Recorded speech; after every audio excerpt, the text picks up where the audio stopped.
हाय, मी Mrunmayi Awachat. Personalise designer wear ह्याच्यासाठी तुमचा बॉडी टाईप, तुमची पर्सनॅलिटी, तुमचं प्रोफेशन आणि तुम्हाला काय ओकेजनसाठी हवं आहे या गोष्टी माहिती करून घ्याव्या लागतात. मागच्या एपिसोड्समध्ये आपण पाहिलं की एक बिझनेस ऑन्टरप्रेनर वुमनसाठी आपण केलेला एक आउटफिट कसा होता.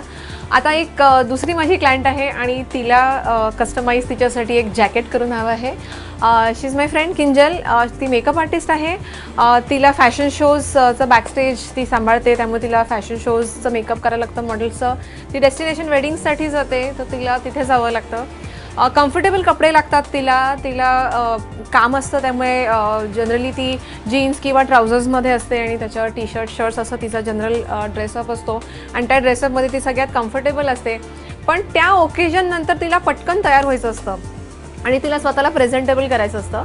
त्यामुळे तिच्यासाठी आम्ही एक थोडंसं हटके असं जॅकेट करणार आहोत आणि तिला तिचे रिक्वायरमेंट्स एक्झॅक्टली काय आहेत, तिचं बजेट कसं आहे, ओकेजन काय आहे, हे मी तिच्याकडनं समजून घेणार आहे आणि मग त्याप्रमाणे बघूयात तिच्या मनासारखं जॅकेट होतं आहे का.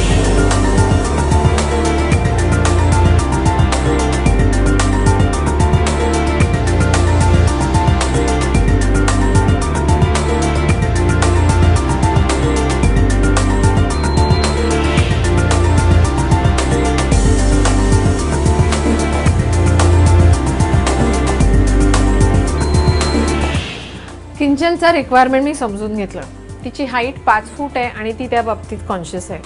ती हील्स घालते आणि मी तिला सजेस्ट केलं की तिने हील्स हे घातलेच पाहिजे. तिला जॅकेट हवं आहे जे ती जास्त वेळा घालू शकेल, म्हणून आम्ही रिव्हर्सेबल जॅकेट करतोय.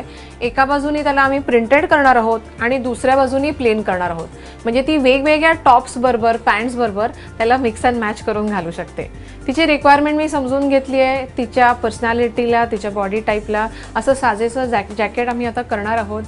येत्या एपिसोडमध्ये बघूयात ते जॅकेट कसं बनतं, तिला कसं वाटतं आणि तिला आवडतं का.